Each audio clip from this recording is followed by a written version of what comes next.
So good afternoon, Chairman Vega, Congressman Honda, ladies and gentlemen. First of all, I would like to extend my sincere thanks to Chairman Vega, the subcommittee, and its wonderful staff for organizing the historic hearing entitled Legacies of War, Unexploded Ordnance in Laos. From what I understand, this is the first hearing on the scourge of unexploded ordnance, or UXO, in Laos, a legacy of the U.S. bombing of Laos during the Vietnam War. Tragically, more than 4 decades after the end of the bombing, more than 300 Lao people, 1/3 of them children, continue to be killed or injured by UXO every year. Just this February, on February 22nd, 8 children from Channapha province came upon a cluster bomb, similar to this one. They were in the rice paddies near their home. Like many bombs, these deadly weapons resemble a toy, and the children tossed around in play. The bomb exploded. 2 children survived, 1 was severely injured, and 5 were killed. Beyond this terrible human toll, UXO continues to hamper economic development in one of the poorest countries in the world. Today is also significant, as mentioned earlier, because 39 years ago this week, the Senate held an historic hearing on the status of refugees in Laos. This hearing, chaired by Senator Ted Kennedy on April 21st and 22nd of 1971, helped to expose the secret bombing of Laos. The bombing had begun in 1964 and had displaced hundreds of thousands of civilians within Laos, but had never been disclosed to Congress or the American public. The bombing finally ended in 1973. This was the same year I was born in Vientiane, the capital of Laos. When I was 6 years old, my family left Laos due to the country's political instability. We spent a year in a Thai refugee camp and eventually resettled here in Virginia. Many of the 400,000 Lao refugees who now reside in the U.S. have similar stories. We were fortunate to resettle in America, but were sad to leave behind family members and friends who we feared we might never see again. Much has changed since then. Over the past 10 years, improved relations between the Lao and U.S. governments have allowed me to travel back to Laos numerous times. Like thousands of other tourists who visit Laos every year, I feel a deep affection for the people, culture, and land that I barely remember from my childhood. Reconnecting with my Lao heritage included discovering the dark history and lingering effects of the secret war in Laos. This discovery led me to establish Legacies of War, where I currently serve as executive director.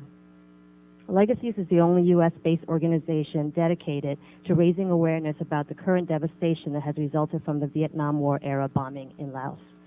Our mission is to advocate for the clearance of unexploded bombs and provide space for healing the wounds of war. Since our founding in 2004, we have worked with Lao Americans, bombing survivors, veterans, artists, non-governmental organizations, and others to establish a credible voice for reconciliation and justice. As we know, Laos is the most bombed country per capita in history. U.S. bombings left Laos contaminated with vast quantities of unexploded ordnance. At least 20,000 people have been killed or injured by UXO in Laos since the bombing ceased.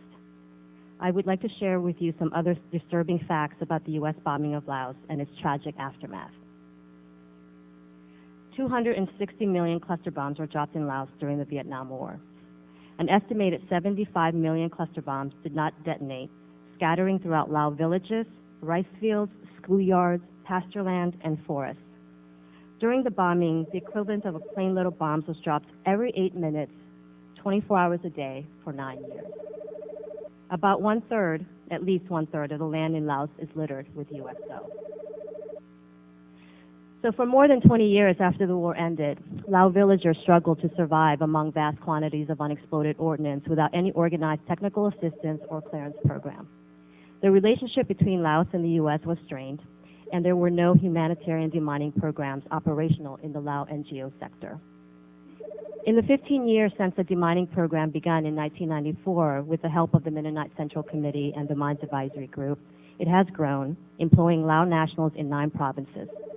Undoubtedly, thousands of lives have been saved and injuries avoided as a result of this work. Yet fewer than 500,000 of the estimated 75 million unexploded bomblets have been destroyed. And as you mentioned, Chairman, less than 1% of the contaminated land had been cleared. Initially, I was surprised by the small percentage of land that has been cleared. Then during a trip to Laos in 2008 as part of a Legacies of War delegation, I observed a clearance team working in the field. I witnessed the slow, dangerous, tedious process of surveying, detecting, and detonating UXO. I was humbled by the men and women we met during our trip who risked their lives daily to make the land safe for others. Formal UXO clearance in Laos is now coordinated by the Lao government's National Regulatory Authority, or NRA, with several dozen partner organizations and international donors that support the UXO clearance, victim assistance, and mine risk education.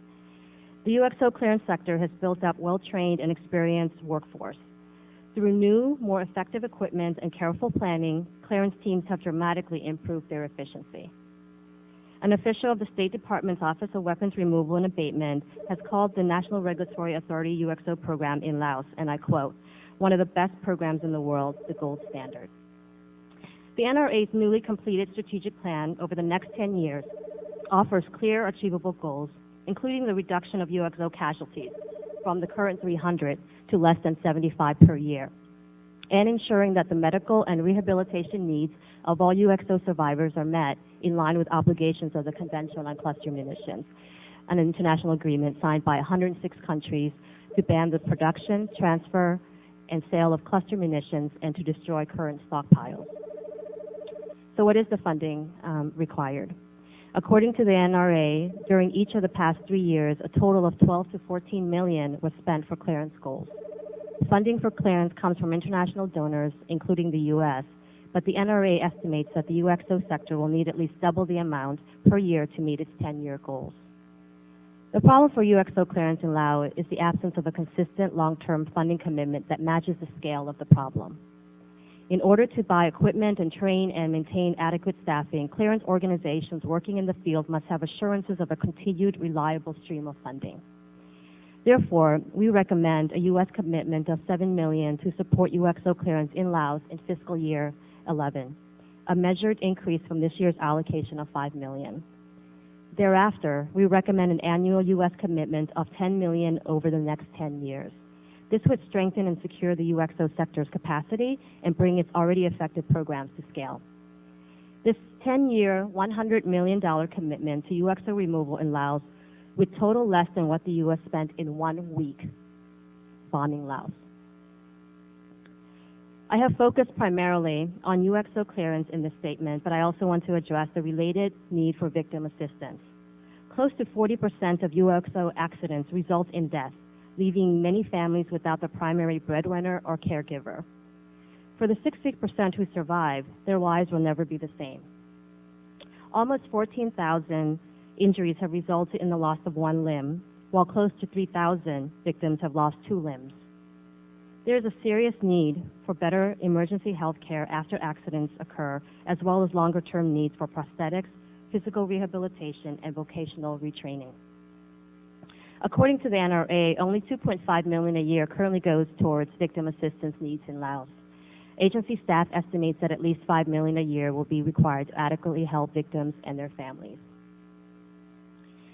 So what is the current U.S. funding support? The U.S. has provided about $40 to $50 million in funding for UXO removal in Laos over the last 15 years. The average is about $2.7 to $3 million per year. Compare this to the $7 million the U.S. spent each day for 9 years bombing Laos. In other words, the U.S. spent more in 3 days dropping bombs on Laos than it has spent in the last 15 years cleaning them up. In fiscal year 2010, Congress designated $5 million specifically for UXO clearance in Laos, the largest amount allocated in any given year to date. Unfortunately, despite a specific congressional mandate for $5 million for bomb removal in Laos this year and in subsequent years, the Department of State is only requesting $1.9 million for next year. The funding levels for UXO clearance in Laos have always been disproportionate to the magnitude of the problem. There seems to be little regard for the level of contamination in the country or the source of the UXO.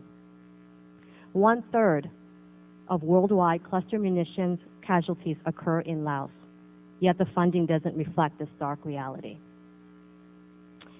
It has been nearly 40 years since the secret U.S. bombing campaign in Laos was finally revealed to Congress and the American public.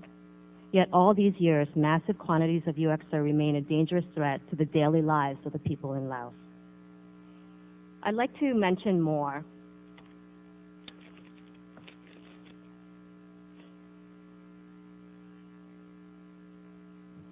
She's a 4-year-old girl from Taichok village in Siang Khong province.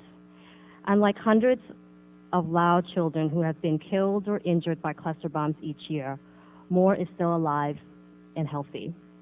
But she lives and plays among these deadly weapons every day. She has never known a bomb-free backyard.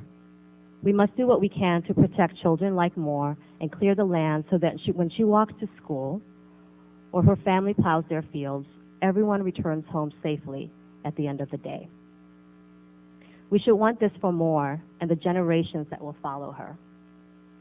The problem of UXO in Laos has been allowed to persist far too long. Too many innocent lives have been lost, but it is not too late to stop this senseless suffering. This is one of those rare problems, rare policy problems with a clear and effective solution. The U.S. has a responsibility to clean up the unexploded bombs it left behind in Laos and to provide support for those who have been harmed since the end of the war. It would require only a relatively modest increase in U.S. funding to dramatically improve clearance activities and victim assistance in Laos. Clearing cluster bombs in Laos and supporting those injured by them is an act of humanity and decency. It is the right thing to do. The State Department must make a sustained commitment to solving this problem. We recommend an allocation of at least $7 million next year, followed by a subsequent increase of $10 million per year over the next 10 years. Only with this kind of consistent support will the scourge of UXO in Laos finally come to an end. Thank you, Chairman Falamavega, Congressman Honda, for the opportunity to offer our statement today. We appreciate the attention that you've brought onto this important issue. Thank you very much.